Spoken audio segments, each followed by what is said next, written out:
Saudações, galera! Vamos para a nossa nona aula de matemática e programação. Na aula anterior, nós vimos o que são números primos e o algoritmo para identificá-los. Ficou para essa aula contemplar o software que realiza a mesma tarefa. Bom, mas o que são algoritmos? Algoritmos são conjuntos logicamente encadeados de passos cujo objetivo deve ser atingido em um tempo finito. Bom, eu criei esse pequeno programa aqui para nós podermos ilustrar essa videoaula dos números primos. Como vocês podem observar, ele tem um layout enxuto, né, bem tranquilo. Aqui tem o edit, onde nós vamos digitar o número, o label, que identifica o conteúdo do edit, um botãozinho onde se encontra o código propriamente dito. O grosso do código se encontra bem aqui nesse botão, averiguar. Aqui um outro edit que vai mostrar o tempo passado de processamento. Bom, e um main menu. Coloquei um main menu aqui, nem tinha necessidade, mas coloquei só para efeitos de ilustração dele. Vamos começar a testar pelo número 2. Nós sabemos que ele é primo e é par, mas vamos averiguar o software. Mestre dos mestres, o número 2 é primo. Tempo de processamento: 0 segundos. Tranquilo, vamos testar o próximo número, 3. Sabemos que é primo também, mas estamos testando o software. Lembrando que esse software é o algoritmo das divisões sucessivas e nós queremos esquadrinhar esse camarada aqui, ver qual é a vulnerabilidade dele. Mestre dos mestres, o número 3 é primo. Tempo de processamento: 0 segundos. Como vocês podem observar, é bem rápido por enquanto. Por enquanto ele está se comportando de maneira extremamente eficiente. O software não tem nada, não tem problema nenhum em princípio. Vamos continuar testando. 4. Sabemos que o 4 não é primo.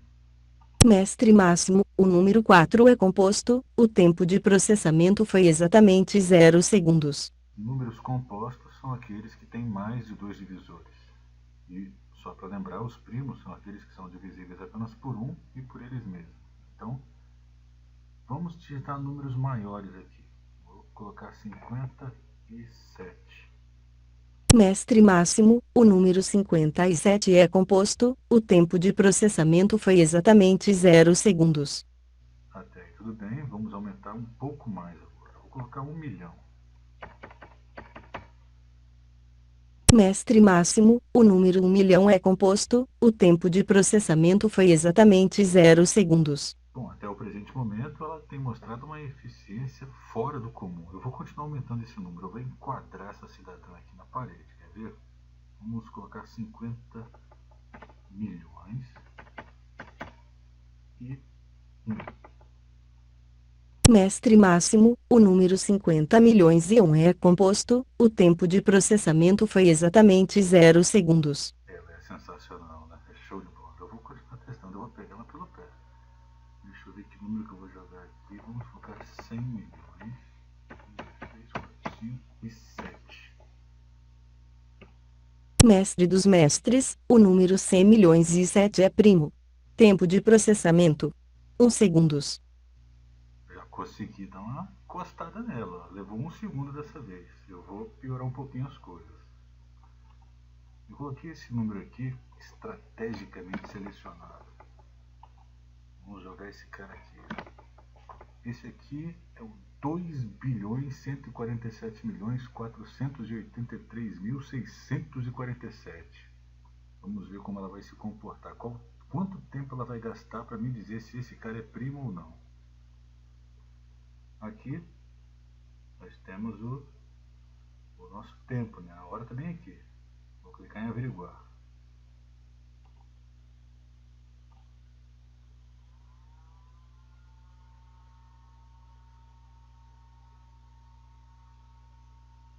Observa o tempo que ela está levando agora.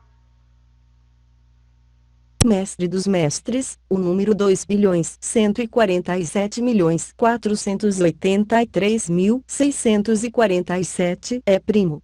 Tempo de processamento: 14 segundos. Você com certeza conseguiu observar a vulnerabilidade desse algoritmo das divisões sucessivas. Eu tenho certeza que você conseguiu perceber isso, não foi? conforme nós aumentamos o número primo, o número a ser processado, nós submetemos o algoritmo a uma quantidade absurda de divisões, de tal forma que o tempo vai aumentando. Aqui 14 segundos ainda está até rápido, mas existem números primos que são descomunais e acaba comprometendo o tempo hábil, o tempo de espera. Nós não podemos aguardar todo esse tempo para nos dar essa resposta. E aí é justamente aí que entra o outro algoritmo que eu pedi que fosse pesquisado. Um algoritmo que permitisse informar se o número é primo ou não, sem comprometer a performance, ou seja, um algoritmo eficiente, que dá uma resposta com maior rapidez, com instantaneidade. Nós conseguimos elaborar esse algoritmo, conseguimos chegar a esse algoritmo por intermédio com o uso da matemática, das propriedades da matemática. No caso, para ser mais preciso, os critérios de divisibilidade. Bom, mas isso já é para a próxima aula. Por enquanto, nós vamos continuar estudando esse algoritmo aqui, esse programa aqui. Bom, eu vou testar outra vez com um número. Eu não posso passar desse número, colocar aqui 8, porque senão eu extrapolo a faixa de abrangência da variável, do tipo da variável. Eu vou colocar um número inferior, vou colocar um número apenas um pouquinho inferior. E vamos averiguar de novo. Aqui o tempo. 36 segundos, vamos... Mestre máximo, o número 2.147.483.646 é composto, o tempo de processamento foi exatamente 0 segundos. Observou que quando o número é divisível, quando ele não é primo, ela dá a resposta com instantaneidade, tempo zero. Mas se o número for primo, nós submetemos o algoritmo a diversas divisões. Quantas divisões exatamente? Você vai pegar o número primo e subtrair 2. Aí você encontra quantas divisões ele vai ser submetido. Mas por que menos 2? Porque todos os números são divisíveis por 1. E todos os números são divisíveis por eles mesmos. Então, no algoritmo, eu subtraí eu não forcei o programa a fazer uma coisa que eu já sabia o resultado. Então, no laço de repetição, eu subtraio essas duas divisões. Por isso que o número de divisões é igual ao número primo menos 2. Bom, agora nós vamos partir para o algoritmo propriamente dito. Vamos esquadrinhar esse algoritmo para poder compreendê-lo. Eu vou clicar aqui. Sai. Chefe, o senhor é o cara. Eu sei disso. Muito obrigado. Bom, vamos abrir o Delphi.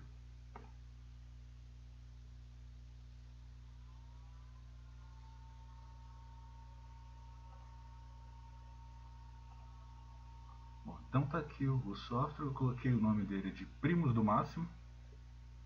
Vou clicar aqui no botão averiguar. Vamos contemplar aqui o algoritmo propriamente dito. Aqui na área de variáveis, nós temos as variáveis dividendo, divisor, resto e resto.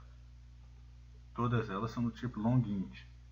Longint é uma variável parente do integer, só que ela é maior, ela tem uma faixa de abrangência maior. Criei uma variável do tipo primo e tipifiquei ela com boolean. O que é boolean, professor? Boolean é um tipo de variável que vai trabalhar com valores verdadeiros ou falsos. Ou a variável primo vai ser verdadeira, ou a variável primo vai ser falsa. Então, isso aí que é o boolean. Criei uma variável chamada cronômetro, uma tempo inicial e uma tempo final, para a gente poder capturar o tempo. Chamei elas de integer, ou seja, inteiro. Lembra? Parente do longint, só que o integer tem essa faixa de abrangência aqui. Menos 2 bilhões 147 milhões até 2 bilhões 147 milhões e lá vai batatar. Bom, aqui temos a variável voice instanciada na memória. Logo abaixo eu peguei a variável cronômetro e inicializei com 0. Inicializei a variável primo com true, que quer dizer verdadeiro.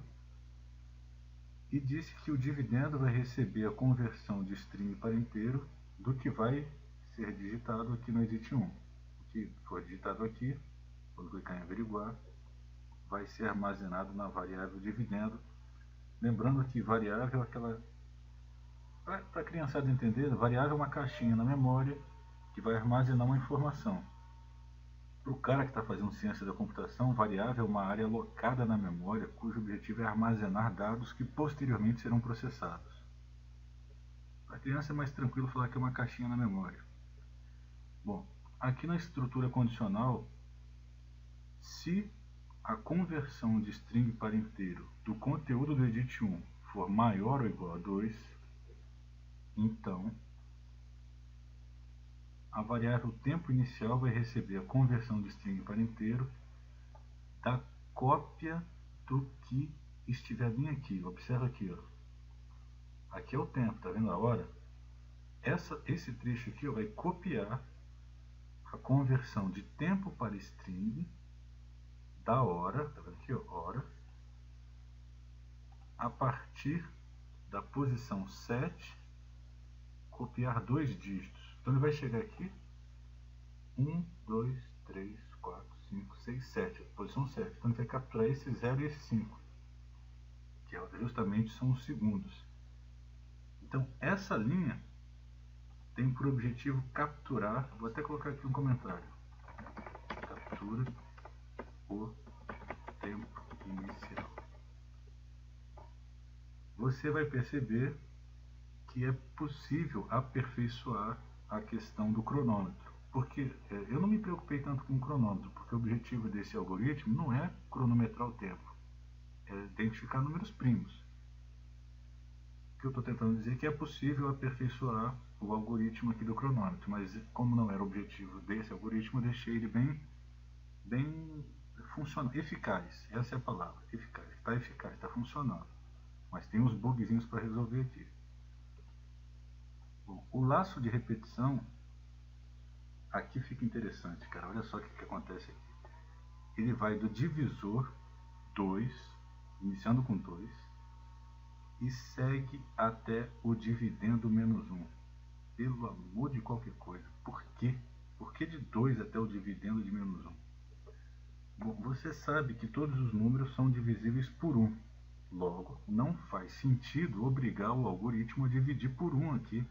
Por que eu vou começar do 1 se eu já sei que todos os números são divisíveis por 1? Eu começo do 2. Exatamente como nós fizemos na aula anterior. Eu também sei que todos os números são divisíveis por eles mesmos. Não faz sentido submeter o algoritmo a esse processamento cujo resultado eu já sei de antemão. Então eu faço ele dividir até o penúltimo número, que é o dividendo menos 1. Mas professor, teve uma videoaula que estava escrito aí down to e agora está escrito to. Qual a diferença? Quando está escrito down to,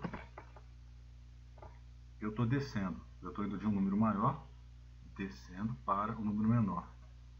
No caso agora, eu estou indo do número menor, que é o 2, e vou fazer divisões sucessivas, por 2, por 3, por 4, por 5, até o dividendo menos 1.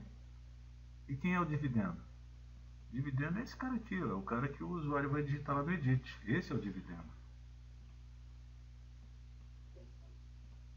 Bom, então está aqui, né? O laço de repetição para divisor de 2 até o dividendo menos 1, faça do.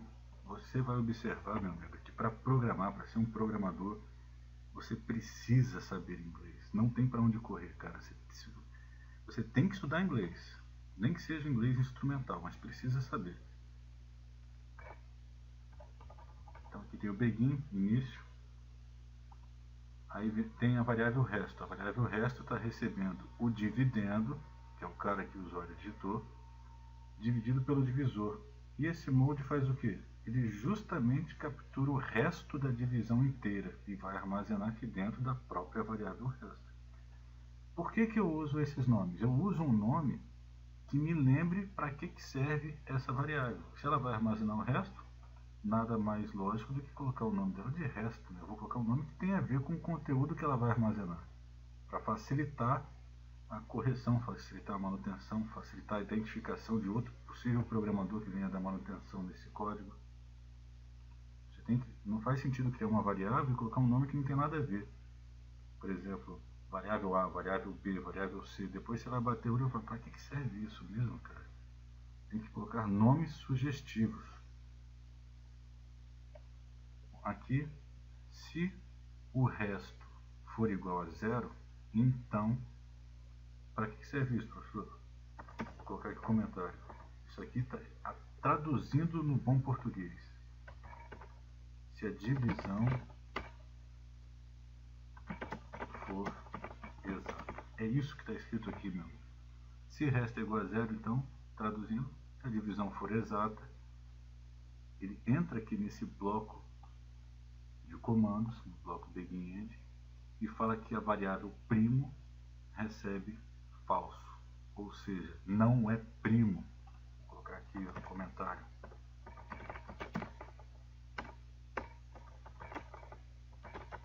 Não é primo. Se dividiu, exato, não é primo.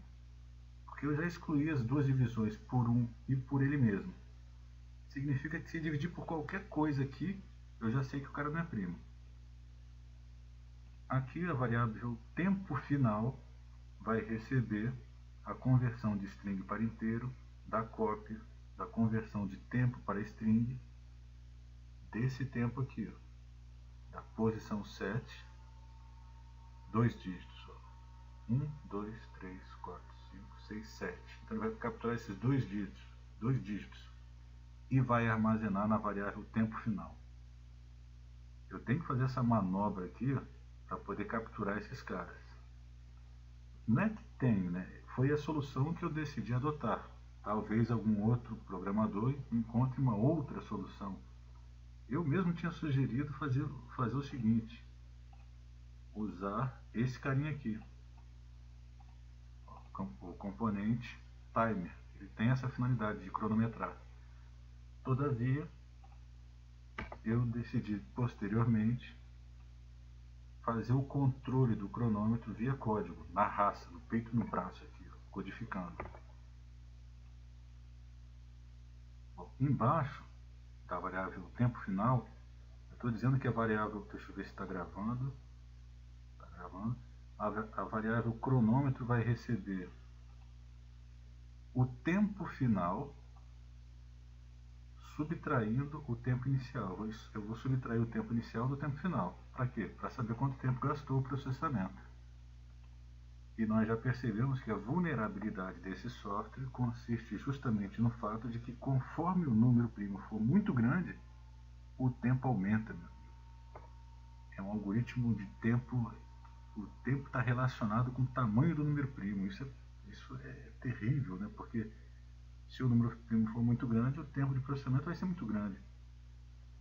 Mas, professor, para que serve número primo? Para que a gente está tendo esse trabalho todo? Meu amigo, o número primo é muito importante para matemática, para criptografia e uma série de outras coisas. Se você gosta de informática, gosta de matemática, é bom começar a se apaixonar pelos números primos, pois você vai se deparar com ele muitas e muitas vezes na programação. Bom, aqui eu coloquei alguns show messages, porque durante a elaboração do algoritmo eu tive que fazer uma série de testes, né, aquela parte que você vai resolvendo um monte de pepino, e eu vou deixando o show message aqui, porque quando eu quero saber o que está acontecendo com uma variável, eu testo com o show message. A outra alternativa é usar o teste de mesa. No caso aqui, esse show message, eu estava acompanhando o conteúdo das variáveis tempo final e tempo inicial.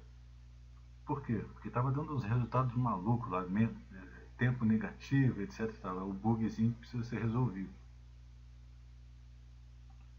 Aqui eu falei que timer.text, que é esse cara aqui, recebe o tempo de processamento. Eu disse que o timer vai receber o conteúdo da variável cronômetro, ou seja, o tempo final menos o tempo inicial. Posteriormente tem outro show message para testar o número. Aqui ele vai mostrar o conteúdo do edit 1. Ah tá, ele está dizendo aqui se o número é composto, o tempo de processamento. É uma linha que eu decidi desabilitar posteriormente, eu decidi desativá-la. Na sequência, a voz vem aqui ler o conteúdo, né, dá o resultado para a gente, se o número é primo, se é composto, quanto tempo gastou. Limpa o conteúdo do edit e joga o foco no edit 1. O que é isso? 7 focos, vai jogar o foco aqui. Ó. O cursor vai aparecer aqui nesse edit. Estou jogando o foco ali. Vamos ver o tempo. 20 minutos, ok. Depois ele sai. Depois que ele viu que dividiu exatamente, ele tem que sair desse bloco if. Ele sai e sai do laço de repetição também, porque já dividiu, já sabe que não é primo. Se ele passar por todo o laço de repetição, fizer todas as divisões e ninguém dividir, o que acontece? A que conclusão que eu chego? Eu chego à conclusão de que o número primo, né? Então está aqui, ó, se primo igual a true, se primo for verdadeiro, e lá em cima eu já inicializei com verdadeiro, ó, eu começo ele com verdadeiro. Ele só fica falso se aqui dentro ele dividir. Está vendo aqui? Ó? Se ele dividir por alguém, então a variável primo fica falsa. Eu sei que não é primo. Se primo for verdadeiro, aqui eu nem precisava dizer isso, né? É uma linha que não tem necessidade. Tempo final recebe, aqui ele captura o tempo final novamente, esse tempo. Pega o cronômetro, a variável cronômetro, vai pegar o tempo final, subtrair o tempo inicial e jogar no edit, bem aqui, para que nós possamos saber quanto tempo levou o processamento. Um show message está comentado, está desativado, e a leitura da informação, para nos informar se é primo ou não. Limpou o edit 1, jogou o foco.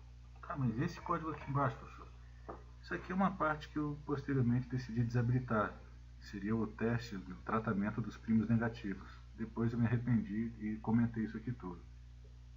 Primo negativo, professor? Primo negativo. Você lembra daquele desenho dos Cavaleiros do Zodíaco? Teve um episódio lá que Seiya, Pegasus, Shun, Shiryu tiveram que enfrentar as cópias malignas deles. Pois é, os primos negativos estão aqui. Comentei todo mundo. É uma analogia, tá? Vai pensar que eu estou falando sério não, isso aqui é uma analogia. Bom, então, tá aí o software. Você viu a vulnerabilidade, no caso, ele leva muito tempo quando o número primo é muito grande. Para amanhã nós vamos brincar com o algoritmo que dá o resultado sem levar esse tempo todo de processamento. Aí eu vou ter que lançar a mão dos critérios de visibilidade. Beleza? Por hoje é só, muito obrigado e até a próxima.